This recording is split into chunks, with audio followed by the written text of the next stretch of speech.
Red banner, bright red, right across the top of my monitor. System error, deployment failed. Third time this month. I didn't even flinch. Just leaned back in my chair, rubbed my eyes, and sipped the same burnt coffee I'd been microwaving since 6. The timestamp said 6:12 a.m., but I had been up since 4. Couldn't sleep again. Every time I closed my eyes, all I saw was pipelines failing and idiots smiling. My name's Calvin.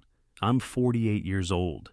Been living in Cincinnati my whole damn life. 14 years at the same logistics firm, back-end infrastructure, automation frameworks, batch job scheduling, you name it. If it runs overnight and spits out a report in the morning, I probably built it. In fact, I know I did, but that didn't matter anymore. I was the guy who got things working but never got invited to the ribbon cuttings, never got the emails celebrating the team. Hell, last week the new VP of Ops, Bryce something, MBA guy from Chicago with hair that looked like it came out of a box, called me Craig in front of everyone during a product sync. Didn't correct him, just filed it away. Quick note, before listening, share which city or country you're watching from. That was Bryce's thing. Loud, clueless confidence. Showed up a year ago with slides and swagger, made a big show about operational efficiency, and within 3 months, they gave him full oversight of our entire back end. No tech background.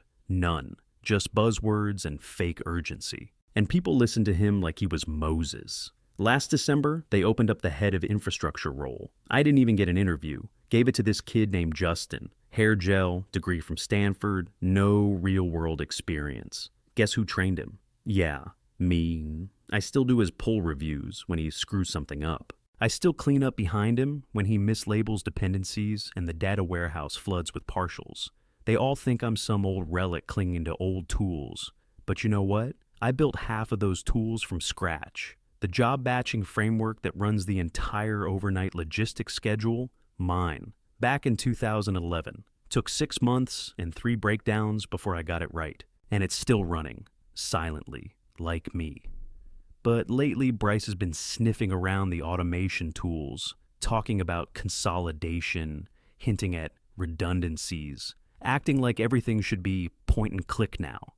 I kept my mouth shut, but I paid attention. What he didn't know, what none of them knew, was that I never gave up my legacy credentials. I was still tied into every critical node. My admin ID, CLS/01, was the backbone of that whole goddamn place. Bryce scheduled the strategy call for 4:30, like he always did when he wanted less pushback, right before people logged off, when their minds were already halfway home. But I stayed dialed in, video off, mic muted until I had to speak. There were 9 people on the call, mostly ops managers, a couple dev leads, Bryce in his usual button-up with the sleeves rolled. He launched into a screen share with a smug little slide labeled Q4 optimization opportunities. The second bullet point hit like a punch. Retire legacy fallback scheduler, reduce overhead. I clicked my mic on. That fallback scheduler is what keeps batch job integrity intact when dependencies fail, I said,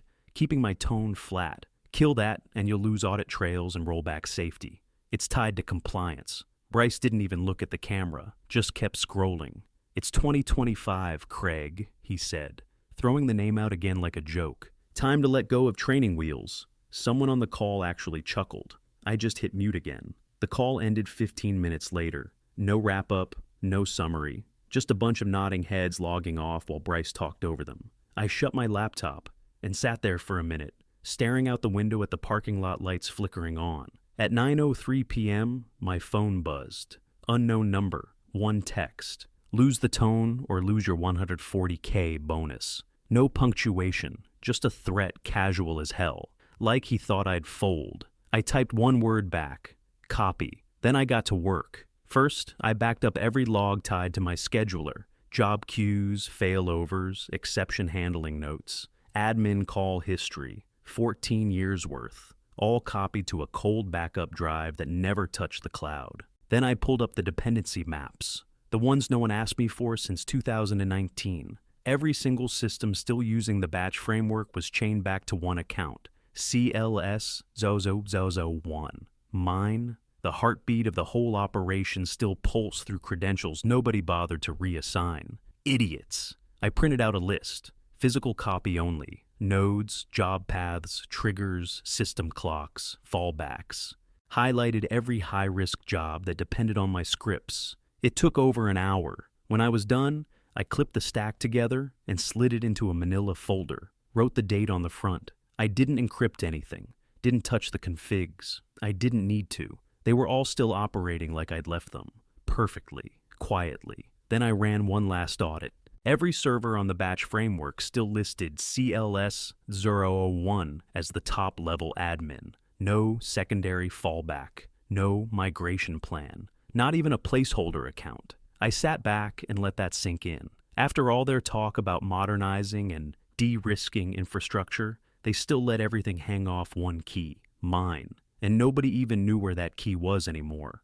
I flipped off the monitor and sat in the dark, hands still on the keyboard. I didn't sleep. Didn't even try.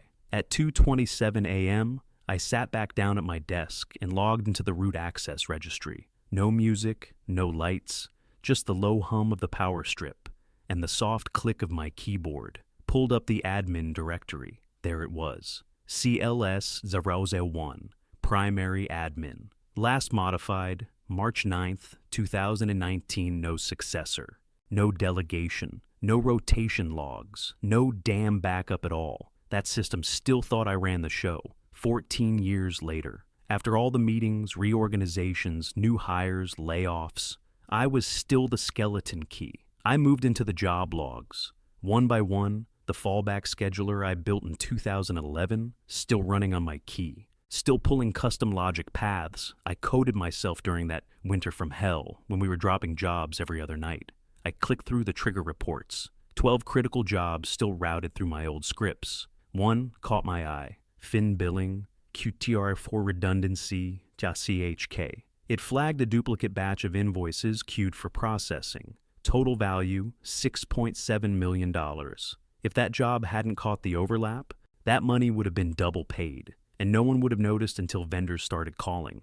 That script alone had fired 17 times in the last 6 months. I didn't say anything out loud, but my jaw clenched so hard it cracked. I ran dependency traces next, chained them out visually. There was a direct line between legacy job intake and every high-value report finance generated. Most of them still triggered by my fallback logic. The new system Bryce bragged about was just a shiny front-end wrapper. It handed everything off to my guts underneath. And the worst part, they didn't even know. They'd let the whole backbone ride on one key, one account, mine. Pulled the last 60 days of logs. Cross-referenced every job ID with admin credentials used. In all that time, CLS201 was the only ID with write access to the fallback framework. No one else had logged into it, not even once. I copied everything into a single document. Logs, job IDs, nodes, failure points, script owners, rollback triggers. Saved it to a flash drive I kept taped under my desk. That whole company was leaning on one credential and pretending it didn't exist. They thought because I didn't shout or showboat that I was just background noise. Nah, I was the thread, and they were yanking on it like it wasn't attached to anything.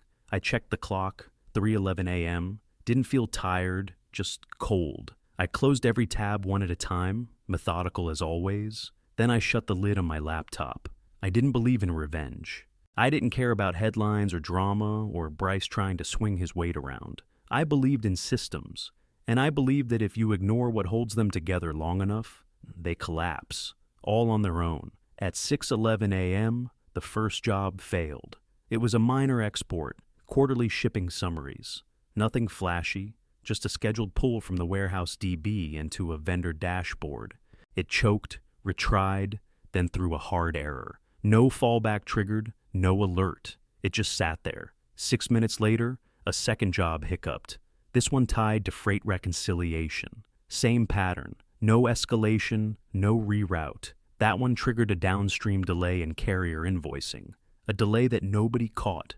By 7:43 a.m., finance realized payroll hadn't started. I wasn't watching live. I was just sitting on my porch with coffee and the printed audit sheet in my lap. Like a man reading a newspaper he already knew the ending to. The dev team kicked off a forced scheduler override at 7:51. Their access got denied. Not paused, denied. They tried a second credential. Same response. Read only. Bryce finally jumped in around 8:12, loud as always. Slack messages flew like confetti. He called it a minor scheduling glitch and told people to focus forward. Then he tried tagging DevOps. He tagged Sandra from marketing. She replied, "Is this about the Q3 slides?" I nearly laughed. By 8:29, a junior tech named Jordan posted a screenshot to the engineering channel. The scheduler config showed this. Primary admin, CLS 001. Status, null. Then he wrote, "Who owns CLS 001? System says null. This isn't good, right?" The replies stacked up fast. What is CLS 001? Is that legacy? Why is finance paging us? Bryce, thoughts? No answer. At 8:54, vendor payments started bouncing. The finance system couldn't queue them. The legacy batch job hadn't cleared the compliance gates. Data hadn't moved because the fallback logic wasn't there to process the exception flags. The jobs were waiting for a safety net that had quietly gone missing. Someone finally thought to check the logs. That's when my old warning comments started popping up. I'd embedded them years ago during the original build. If you're seeing this, someone got lazy. Dependencies must be declared. Period. Remove me from this chain only if you know what you're doing. Guess they didn't. By 9:17, support started fielding vendor calls. Systems were hanging. Payroll had fully stalled. Some poor tech tried a manual restart of the fallback job cluster. It responded with insufficient privileges, contact system owner. But there was no listed owner. By 9:41, Bryce went quiet. Not a single message in any channel. Last thing he posted was a thumbs up emoji on someone's temporary restart plan. Suggestion. That restart plan didn't run. The jobs were tied to triggers only CLS 001 could approve. No fallback means no override. By 10:22 a.m., sharp, the entire batch job system was dead. No audit pipelines, no compliance exports, no backups queued, silence. Just empty dashboards and missed triggers and red blinking boxes nobody understood. And the system? It didn't scream. It didn't break loudly. It just stopped cooperating, like it was done being ignored. The silence didn't last long. By 10:11 a.m., my phone lit up with a string of missed calls from numbers I didn't recognize. I let them ring. I just sat at my kitchen table, eating toast like nothing was happening. Back at the office, HR panicked first. They opened a performance investigations ticket with my name slapped across the top in bold red letters. I knew because one of the junior HR reps accidentally CC'd me on a chain. The subject line read, "Urgent, potential negligence, Calvin S." Before they even finished typing up the complaint, legal jumped in. Their reply hit so fast the HR manager didn't have time to send a follow-up. "Stop. Do not proceed. Do not contact the employee." Then another message, even sharper. "We need a full audit before HR takes any action." That's when the real digging started. They pulled server access logs and admin histories for the last 6 months. Everything pointed in one direction. The scheduler hadn't been touched by anyone except me. Not a single other admin had logged into the fallback framework. Ever. They hadn't even assigned a successor. And nothing was deleted. Nothing was shut off. Nothing was tampered with. I'd just stepped back. Around 11:02, Bryce tried making his big move. He jumped onto the crisis call and told IT to freeze my access. He wanted my admin rights pulled immediately, like ripping a cord out of a wall. I shut him down. The head sysadmin, a guy named Leonard who barely talked to anyone, finally spoke up. Freezing CLS R01 could permanently disable the scheduler. We don't know what dependencies it's holding together, Bryce snapped back. We can't let him keep this kind of control. Leonard didn't raise his voice. He just said, "If you force the lock, you might lose the entire batch network permanently." Silence. Then more chaos in the background. People scrambling, voices overlapping, someone swearing loud enough to hit every open mic. By noon, they pulled in a third-party compliance firm, big-name consultants from DC, the kind who charge more in an hour than I made in a week. They got into the system, ran diagnostics, checked triggers. One of them finally said, loud enough for everyone to hear, "This system didn't break. It followed instructions." Someone else whispered, "What instructions?" "Yours," the consultant said. "The ones you ignored. There was no admin assignment after CLS 001. No backup owner, no override authority. The system is doing exactly what it was designed to do when ownership goes null. That cracked the room open. Legal demanded answers. Ops tried to blame dev. Dev tried to blame finance. Finance blamed legacy processes. Someone even tried dragging Justin's name into it, and he practically begged them not to. All while batch jobs sat frozen. All while money stopped moving. All while compliance deadlines ticked closer on a clock nobody could reset. By 1:20 p.m., the building was in full meltdown. Hallways filled, side rooms occupied, people yelling over each other, phones ringing non-stop. No one knew how to bring anything back online without touching the one account they were terrified to touch. They weren't dealing with a system failure. They were staring at a mirror, and nobody liked the reflection. At 5:47 p.m., the email hit my inbox. Subject: urgent consulting request. From General Counsel, Corporate Legal Affairs. No greeting, no pleasantries, just 3 lines. We are requesting immediate support on a critical infrastructure issue. Please contact us ASAP to discuss engagement terms. Time sensitive. I stared at it for maybe 10 seconds. Then I closed the window and made a sandwich. Didn't reply. Didn't even mark it read. They weren't used to silence. That's why it rattled them. The next morning, 7:20 a.m., sharp, a black Cadillac sedan pulled up outside my house. Tinted windows, clean polish, driver in a suit. Sat there with the engine running, didn't knock, just parked. I watched through the blinds with a coffee in my hand. Same mug I used every day. I let them sit. 10 minutes later, the car was still there. So I powered on my laptop, opened a new document, and wrote the contract myself. Not a proposal, not a request, a contract. The terms were simple and final. Line 1, full back pay from the day they passed me over for head of infrastructure. Line 2, reinstatement of my Q4 bonus, the one they thought they could dangle over my head like a dog treat. Line 3, a one-time consulting fee, $1.1 million wired up front. Line 4, a written signed apology from executive leadership. No PR spin, no copy-paste HR crap. From the top. Line 5, no non-compete, no on-call clause, no obligations after restoration. And the last line, the one that mattered most. Once restoration is complete, all system ties to my credentials will be removed. I walk away, permanently. I didn't leave space for negotiation.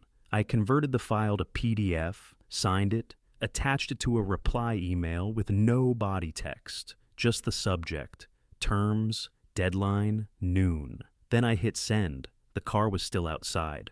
I didn't care. They had 4.5 hours. Plenty of time to decide if they wanted their company back or not. They didn't reply right away. From the blinds, I watched the guy in the black car tap at his phone for 15 more minutes before finally pulling away. No knock, no message, just a quiet retreat. Then came the real noise. By 8:10 a.m., a forwarded email thread landed in my inbox. Probably by accident. Over a dozen people CC'd. Legal, HR, board members. The subject line was just, terms, urgent vote required. I didn't open it, I just waited. At 8:27 a.m., my neighbor's dog started barking like hell. That's usually when the CEO shows up at the building. Same time, every day, same spot in the underground garage. I pictured him walking through those glass doors, tie too tight, face already red. Figured he got briefed before his first coffee. Figured that's when he started shouting. Because at 8:50 a.m., Bryce was officially put on leave. Not fired. Not publicly embarrassed. Just sidelined. Cowards never call it what it is. At 9:41 a.m., the vote came through. Unanimous. They folded. Every term. Every line. Signed, approved, and processed. At 11:46 a.m., I got the confirmation. Funds landed, apology attached, PDF letterhead, 2 signatures. I skimmed it once, saved it to a thumb drive, then ejected it clean. I didn't crack a smile. I didn't feel triumphant. I just logged in. System came online slow, like a machine shaking off sleep. I moved through the interface methodically, line by line. Re-enabled the fallback scheduler. Restored all jobs tied to overnight processes. triggered safe startup mode, queued the batch sequences, and watched the status windows start flipping green. One by one, they spun up.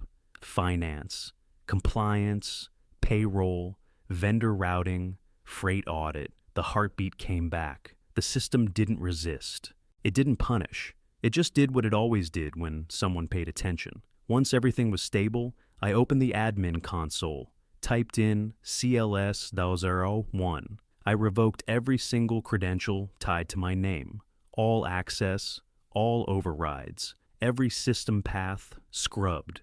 Then I opened the scheduler message board, a forgotten old comment log from the early days, and typed one final note: maintain what you depend on, or watch it die. I clicked post, shut the lid, and stood up. Took the rest of the day off, no calls, no follow-ups, no lingering around Slack to see who was panicking next. That afternoon, I pulled into the lot and parked in my usual spot. No visitor badge, no escort, just my name still in the system and a short walk down the side corridor like I'd done 1,000 times. Inside, it was quiet. No whispering, no stares. Most people didn't even look up. I walked past the glass hallway where Bryce used to hold his open-door meetings, the ones where he'd shut the blinds. His office was empty now, chair pushed in, desk wiped down, nameplate gone, just a blank door and silence behind it. I kept moving, down the hall, past ops, through the locked double doors, into the server room, cold and humming like always. Nobody followed. I pulled up the master terminal, ran one last check on the logs. Everything was green, every job firing smooth, fallback scheduler clean, no alerts, no red flags. Then I opened my personal directory. The folder had sat untouched for years, labeled exactly how I named it the first time I set it up. CLS Notes, 2009-2023, one click, confirm delete. Gone, no copies, no backups, no regrets. On the way out, the interim COO, I think her name was Rachel, stepped out from behind a pillar near the break room. She had a folder in her hands, like she was hoping for a handshake or maybe a final chat. She opened her mouth, but I didn't let her speak. I just nodded once. She hesitated, then stepped back. I placed a slim black folder on the reception counter. No fanfare, just the signed contract inside and a yellow sticky note on top. You're welcome. Then I walked out. Out the same door I had walked in 14 years ago. Past the vending machines, past the dying fern no one ever watered, past the walls filled with motivational posters no one read. Outside, the air felt better. The sun hit my back. Bag felt light. Keys in hand. Nothing left to carry. I didn't feel smug, didn't feel righteous. I just felt clean. I didn't burn it down. They built it on one man and dared him to walk. So I did. I wasn't loud. I wasn't dramatic. I was the spine. And when the spine leaves, everything else falls on its own.